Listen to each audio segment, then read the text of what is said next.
premiums and how premiums rise each and every time. We were talking again to Kevin last one of the podcasts, and Kevin talked about how it goes up 10% every year, healthcare. But premiums, dear Lord, explain how they keep rising. It's absolutely insane. I've been in the insurance industry 32nd year. Scary. 31 years in this thing. And on my 32nd. But anyways, to cut to the chase, the premiums back then were 60, $70 a month for a single, 200 and something for a family. And the insurance companies, two things happened. Federal government started passing more and more laws, and the insurance companies became stock companies. So they weren't the old insurance companies that were working for the stockholders. Those are the two biggest things that occurred, and I'm referring to the HIPAA laws and the Affordable Care Act. Okay.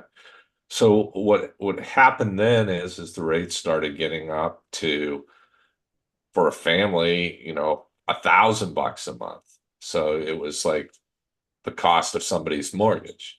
And then you started getting the employees' rates creeping up to $200-300 a month. Then all of a sudden, they keep, 20, the rule of 72, divide the interest rate into 72, and that's how many years it takes to double your money. Well, it's the same thing with insurance premiums. So if you average 12% and your premium's 1,000, that means in 6 years, your premium's 2,000. So now I see people paying 2,500 to 4,000 routinely for a family. And I sit there and I'm like, wait a minute, that pays for my house and my cottage. And maybe a car. What's going on? And it's for something that, you may never use. And you can buy life insurance and disability insurance and dental and whatever else you want. $1 million liability, $3 million liability policies for less money, by about 80% less than what you're paying for health. Right. And I'm just sitting there going, why? And what do they Eh, do when they come to you, especially individuals? Because individuals do come to you as well. I've referred some. How do they respond when they see these savings? Well, the first thing everyone has is the notion that the healthcare.gov and the insurance state exchanges are like the devil, and it's awful because it's Obamacare. And I sit there and I go, well, let me explain something to you. The Affordable Care Act, also known as Obamacare, every health plan has to have certain things in it now. So every plan's Obamacare. It's just you have been told it's awful because the people peddling health insurance don't make as much money showing you this. So the first thing I do is I ask them, what's most people who own a company they have a lot of tax breaks, depreciation, you can go on and on. So a lot of times they're only showing, they make 50 or 60,000, and I show them that, hey, even if you make 150,000, you're eligible now for tax breaks. And the tax breaks allow you to pay virtually nothing for your insurance premium. So wouldn't it make sense to use the exchange so you can get your subsidies? You can get them up front or on the back end. I always tell them to get it on up front, and then if you're concerned about your salary might be higher or the money you make that year might be higher, throw the extra in a separate account and then pay for it at the end of the year. It's zero interest if you pay it right away before April 15th or before. So what are you doing? Why let the IRS play with your money? Take control. So I'm sitting there and a lot of people, a couple of your folks you referred me to, their premium went from like 300 a month to zero because they didn't understand the subsidies.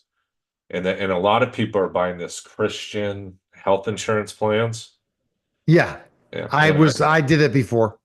And I laugh because that's like living on a prayer. The old Bon Jovi Are you gonna song. sing? Are you gonna sing the song, Tom? Living Yeah, on the Prayer. Tommy used to work on the dock. Yeah, Yes. but anyways, So maybe you'll get to interview Bon Jovi at one point in yeah. time. So my wife met him in Las Vegas. Actually, she went to his private show the year of COVID. Yeah, it was good times. Um, so he should talk to me. I mean, damn it, he took enough of her money, not mine. It was all on her. But to get a picture with him, her and a friend, and he played a concert for like 300 people. We He's call good. that I've seen him live. He's good. we call that gimmicks, Tom. Yeah. What amazed me about his band though when I saw him in Louisville was how cut they all were. Those guys are in some good serious shape. They got to be as the older they get and they tour. Okay, They're so in some I serious got you shape. But anyways, digressing, and that's all what I right. do. Yeah, let's get back to the topic here. Yeah. Right? All right. So, health insurance kind of boring. It's people are being ripped off and their premiums keep skyrocketing. So I have companies literally that I save for like 105 people over $1 million a year in where they were before and now. So literally think about that, $1 million for 105 people. So that means they were averaging over 1,000 per person for health insurance. When the family rates are 2,800 or 3,000, it doesn't take much to get that up near, where you can save $1 million. So the first thing everyone has to understand is get the Affordable Care Act and Obamacare. That's the law of the land, just like the HIPAA laws. Get over it. You're not changing it, and understand how to take advantage of the tax breaks associated with it. It goes by your tax returns. Right. So Mhm. you can have 10 million in a 401k and it does not matter. What matters is what is your tax return going to show Mhm. this year as your adjusted gross. And there's a little formula. It's not truly the adjusted gross, but anyways, so that's how I show retirees. You got a Roth IRA, a life policy, take the money out, tax free, have your planner blended in. So you're showing very little income. So you get your health insurance and you can retire at 58 for All no right. cost. There's so many different things. People need to go to claimlinks.com. I am going to prove so many people wrong that we could talk so many different things about health insurance. We're going to know the ins and outs of everything. But the bottom line of why we do this podcast is go to claimlinks.com and save money. I did. Other people did that I've been referred you, and Live I've it. lost Yeah. track who they are. But ultimately, at the end of the day, and there'll be more, if you want to save money on your healthcare, you're paying out of pocket, you are a company and you want tax benefits and to end up making more at the end as a company, the bottom line is contact ClaimFlix today. Well, one other point, back to the Christian Mingo or Christian health plans. Um, I guess it's the health plans. We can talk about Yes, farmers, yes, daughters, and stuff like that. yeah, But yeah. anyways, I had a friend and he happened to be Jewish because I'm very I'm multi I love everyone until I don't. But anyways, the Jewish guy told me he bought the Christian health plan. I said, well, don't they ask a question about Jesus? And they do. Do you believe in Jesus? And he says, well, yeah, we believe in Jesus. We just don't believe he's the prophet. And I just was like, wow, you got him on a technicality. Like, how are they ever going to prove that? They're not going to. Well, Tom, Good stuff. good stuff. And that's what I love about Tom. He will speak out about anything, have fun. Appreciate it, Tom. Claimlinks.com. That was the Cutting Edge Benefits Podcast.